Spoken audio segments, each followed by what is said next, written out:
You're watching Talk with Audrey. Welcome back. Spiraling litigation costs are having a significant impact on American families and businesses throughout the country. According to the U.S. Chamber Institute for Legal Reform, the cost that individuals and businesses bear for runaway litigation, also called tort tax, currently exceeds $3,300 per household nationally, with the cost in many states well above that figure.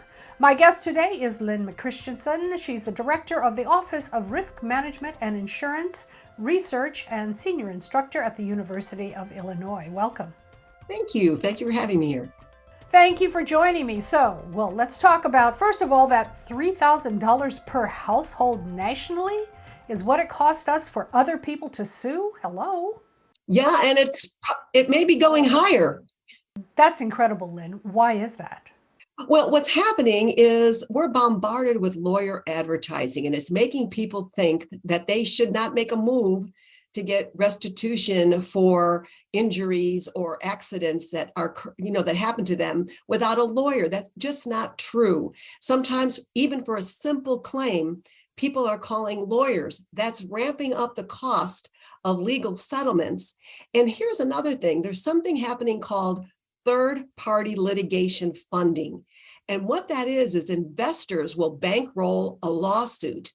And I think just by me saying that sentence, you can see where there would be an incentive to try to jack up what that settlement cost is, because the investor gets paid, the lawyer gets paid, and the victim gets what's left over. And it might not be more than what they would have gotten if they would have used other channels.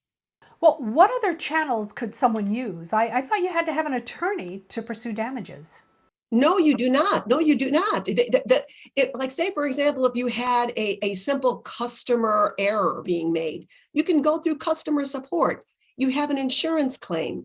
You don't need a lawyer to file a simple insurance claim. The insurance company has every incentive to settle that claim quickly and fairly. A lawyer is not involved with some of those simple processes. Oh, so I guess people think that attorneys have a lot of power. You mentioned the commercials that are on the air all over the place, and they're everywhere. How interesting is that? Yeah, the lawyer advertising is increasing. It's exponentially, and people think that that is, like you say, that is something that's a requirement. But we need to let the system work first. Find other ways to get what you need fairly first. The civil court system is being turned into a commodities market now because they're looking for high damage awards. And sometimes the consumer does not know that if they sign up to have a litigation funder, they don't know what percentage goes to that company, to those entities, to those funders. They don't have clear understanding of how much the lawyer might take off the top. And they realize that, they might be left with less than what they thought after going through this long process. So what we're looking for is to bring fairness, balance, and transparency so that not only the consumers know, but also judges and juries know when there's a third-party funder as a part of that lawsuit. Wow, so it's obviously impacting a lot of people and households and businesses because they're all increasingly paying the price for abuse of the legal system. What do we need to do to solve the problem? Well, be informed, helping you like what you're doing, helping people understand that, you have a right to call a lawyer if you think you need one, but it's not the first thing you should do. It's understanding the small print, understanding if it sounds too good to be true, it's probably not true. Knowing that, what you're getting and understand what a lawyer percentage is, what a third party funder, financer, investor might get if they're backing your lawsuit, to know that, and then also to make sure that there's transparency. And that's what we're looking for policymakers to do, to bring that transparency so people know what's involved. How does the tort tax work, and how is it passed along to businesses and consumers? Well, what we pay for our goods and services is a reflection of the business's cost. The problem with litigation funding is you can't predict what those costs are going to be because it's out of control in some areas. The cost of juries awards are not rational. They're not fair in some instances. So if the business's costs go up, if it's costing them more to stay in business, they pass that on to consumers. If somebody sues a trucking company, for example, that trucking company wants to stay in business, it can't absorb those losses. It's going to have to raise prices, which means the things that are trucked to our grocery stores and our retail shopping, the things delivered to our doorsteps, are going to cost more. But at the same time, it's really interesting because the folks who are suing aren't just big businesses. It's also people who just feel that they've been wronged, right? But they're actually taking money out of their own pocket in the long run. Yes, and they don't know it. There are times when a victim does need that lawyer, but understanding that there's ways to get an issue resolved outside the court system or through other channels might make it faster. It shouldn't be seen, we're a litigious society. It shouldn't be seen as an opportunity to make more than what's needed. It should be an opportunity to be indemnified, to get back to the pre-loss condition that somebody was in. And that's what needs to change. So Lynn, where can we go for more information? There's two good resources. The U.S. Chamber of Commerce has a great website. It's called Institute for Legal Reform. That's one place to go to. And also check out the American Tort Reform Association. They'll get you educated as well. Lynn McChristian has been my guest. Do your research before you go suing anybody for any reason. Thanks so much for joining me. Thank you. There's more to come on Talk with Audrey. I'll be right back. I'd like to invite you to follow Talk with Audrey on Twitter and on Facebook. Simply visit talkwithaudrey.com, where you can also sign up for my free weekly newsletter and for access to exclusive web content and information about upcoming shows. Visit talkwithaudrey.com. Welcome back. Avoidable blindness and vision loss affect about 1.1 billion people globally. But a staggering 90% of these cases are completely avoidable, meaning that they could be treated and prevented with the right care. Bruce Johnson is Director of Aircraft Operations and Maintenance at Orbis International, and he joins me today to talk about avoidable blindness and how the Flying Eye Hospital is helping to combat this issue and ways that people can get involved. How are you doing, Bruce? Doing well, thank you. Wonderful. Thank you so much for joining me. So let's talk about avoidable blindness. What is it and how many people does it affect? Well, as you mentioned, it affects roughly 1.1 billion people. And the staggering number, as you mentioned, 90% of it is completely avoidable with the right treatment.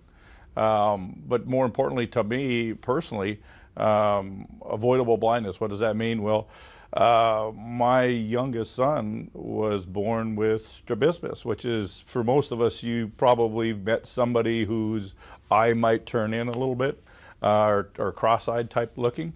My son was diagnosed with that when he was born and had treatment when he was 10 months old. That's avoidable blindness. If that treatment wouldn't have happened, that eye he possibly would have been blind in that eye. And much of the world doesn't have that capability. That my youngest son is now 35. So 35 years ago in this country, it was taken care of. There are places that's still not capable of being done. So that's a good example of what avoidable blindness is. Well, how was your son treated? It was surgical. Strabismus is done by cutting one of the muscles and reattaching the muscles to straighten the eye, which allows the brain to use both eyes. In the event you don't straighten somebody's eyes, the mind can actually shut that eye off, and it loses the ability to ever learn to see. So I think it's really, really important to understand avoidable blindness, that if you get care in the proper amount of time, because it's interesting enough that if you don't get care in the proper amount of time, you can be permanently blind, and then there's nothing we can do. So it's very important from a very young age that we're able to train those healthcare professionals in these countries to be able to do it themselves, and that's the key. We train the local doctors, nurses, anesthesiologists, biomedical engineers to do it themselves. So we mentor them, we train them, we inspire them to save sight in their communities. Tell us more about the Flying Eye Hospital and the work that they do. Okay, well, the Flying Eye Hospital is one of a kind. It's a fully accredited ophthalmic teaching hospital within an aircraft. It has a classroom, has a AVIT room, a laser room, an operating theater, recovery room, all built within an airplane. Our team, the plane is only about 20% of what we do now, but we do work within regions, working with our country offices around the world. We set up programs within these countries. We look at, we assess their needs and the type of training they may need.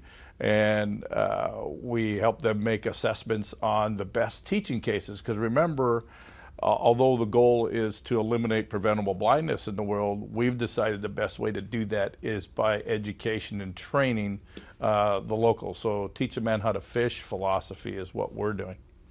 And how do people access the services of the Flying Eye Hospital in countries around the world?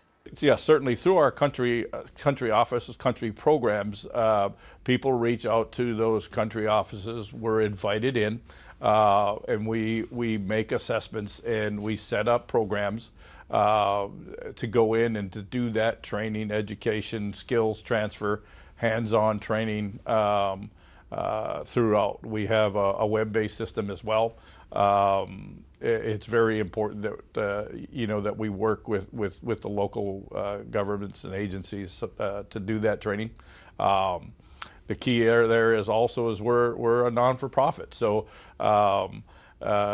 everything we do is donated. All of our services are donated, and therefore we need help to do so as well. How can people make contributions to support the Flying Eye Hospital's work? Yeah. Right. So orbis.org is the easiest way. So orbis.org.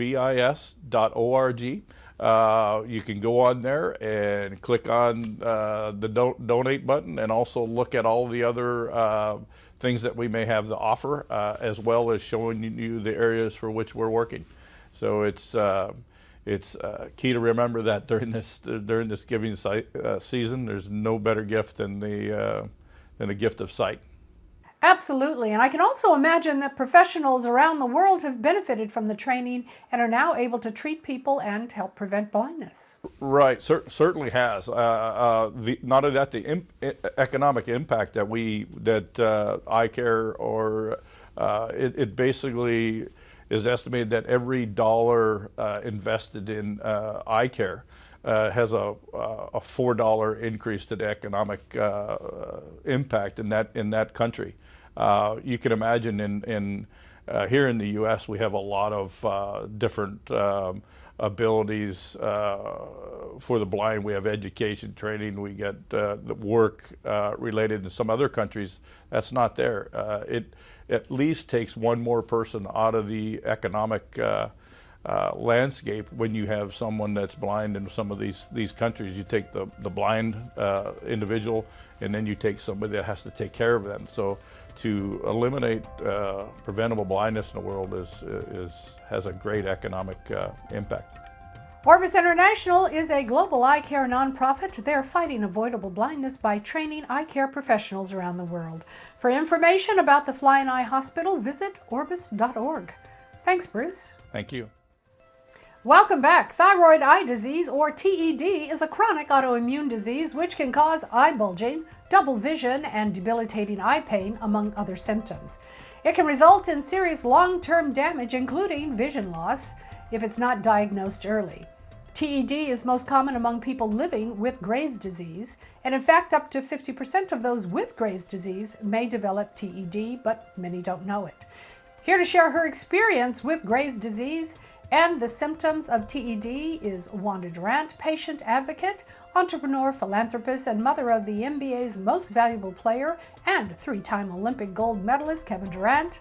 Wanda is being joined today by Dr. Anna Victoria, an oculofacial surgeon at the Center for Excellence in Eye Care in Miami, Florida. We're going to talk today about the signs, symptoms, and the impact of TED. Welcome to both of you. Thank you for having us. Really appreciate you joining me. Wanda, let me start with you. Can you tell us about your experience with Graves' disease and the symptoms of thyroid eye disease that you experienced? Yes. I've had Graves' disease now for 17 years, and it took 3 years before I was diagnosed. But all the time, while I was experiencing eye symptoms of bulging eyes, swelling, and pain in my right eye. And those symptoms I was told was a part of Graves' disease. But recently I just found out that up to 50% of people with Graves' disease may develop thyroid eye disease. It may have the same symptoms that I've had. And I also realized that thyroid eye disease is a separate condition from Graves' disease that has to be treated differently. So I'm wondering, why did it take so long for your thyroid eye disease to be diagnosed?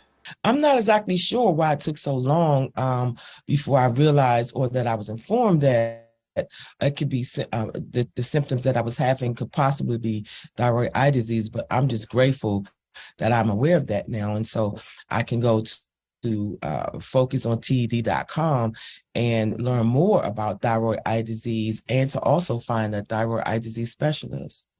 And what impact has Graves' disease and TED had on your life, and what advice would you give to others? Well, it's had a great impact on my life. I'm more conscious of my eyes, bulging and swelling and pain in my right eye.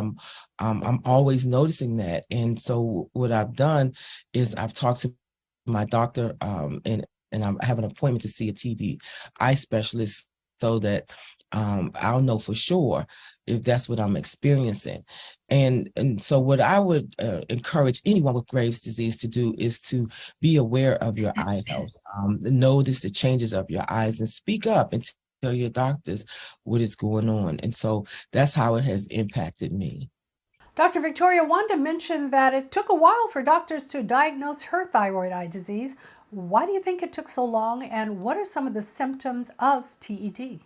Absolutely, and thank you for having me. And just like Wanda, thyroid eye disease can be a very difficult disease to diagnose. It's a rare autoimmune disease that causes the muscles and the fat tissue behind the eyes to become swollen or inflamed. And just like Wanda, up to 50% of people with Graves' disease may develop thyroid eye disease, which is a completely separate entity from Graves' disease, and it requires separate care from a thyroid eye disease specialist like an oculoplastic surgeon or a neuro-ophthalmologist.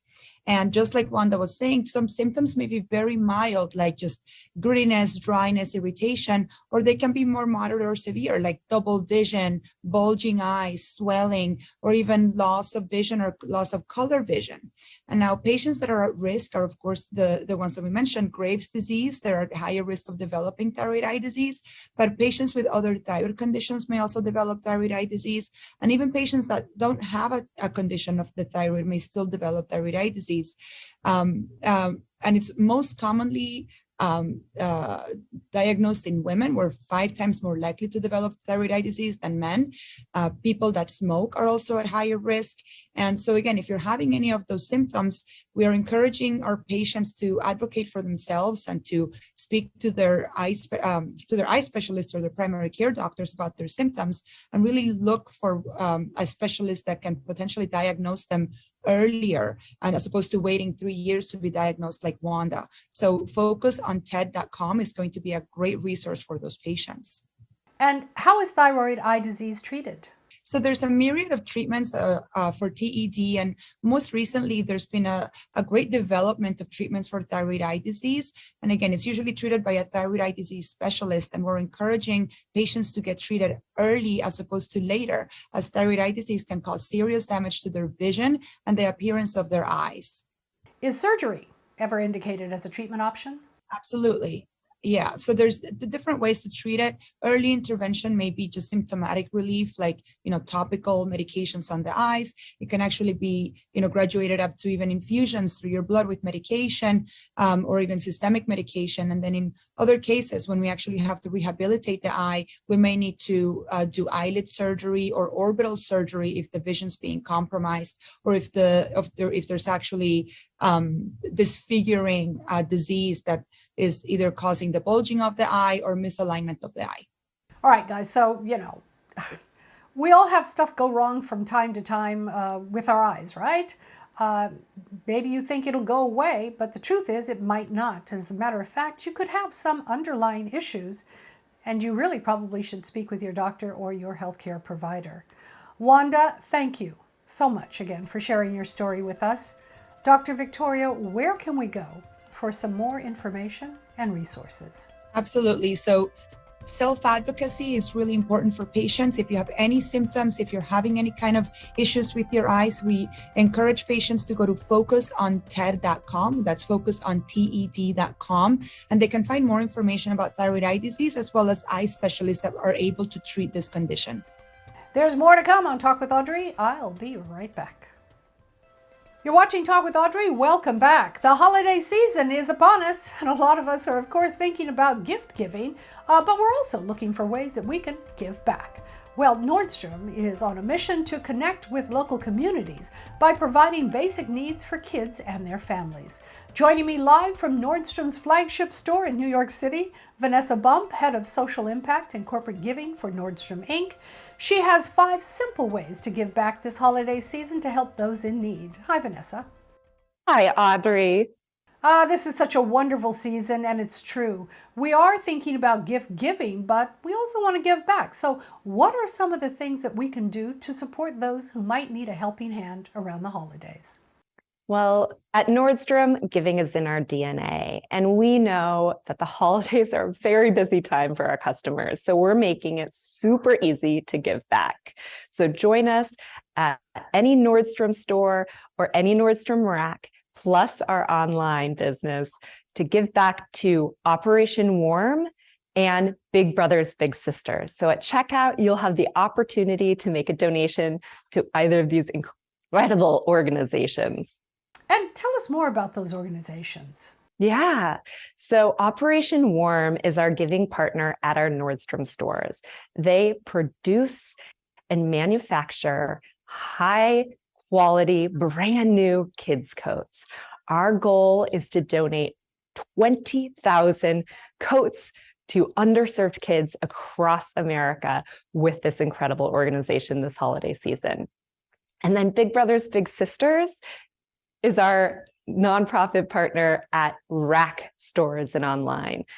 Big Brothers Big Sisters pairs giving adults with youth in a mentoring relationship. And it's just a credible organization that empowers youth to thrive. Those are both great organizations. What are some of the other ways that we can help support our local communities during the holidays and beyond? Yeah, well, the need for volunteering is always there. So choose a cause that you care about and get involved. You can also make financial contributions, and many employers like Nordstrom will match these donations. So check with your HR department to see if that's a benefit you receive. Also, food banks. So food is a constant need, but is always present during the holidays. So find a local food pantry and make a donation. You can also shop your values. So at Nordstrom.com, we have a sustainable style category where you're able to shop your values. And then also at Nordstrom, we donate 1% of gift card sales to community causes all throughout the year. This is at both Nordstrom and Nordstrom Rack. And gift cards are the gift that fits everyone. Indeed it is. So guys, keep all of this in mind. There are so many ways that you can shop this holiday season and support your community by helping Nordstrom's to support the community as well. Where, Vanessa, can we go for some more information? Yeah. So visit Nordstrom.com/Giving Tuesday or NordstromRack.com/BBBS for more information. Vanessa, thanks so much for joining me. Happy holidays. Thank you so much, Audrey. It's a pleasure. And that's it for this week's show. I'm Audrey Adams. Join me here next week for more insightful, intelligent, and inspiring conversations and information to help you improve the quality of your life. It's all about the business of living. I'll see you next week.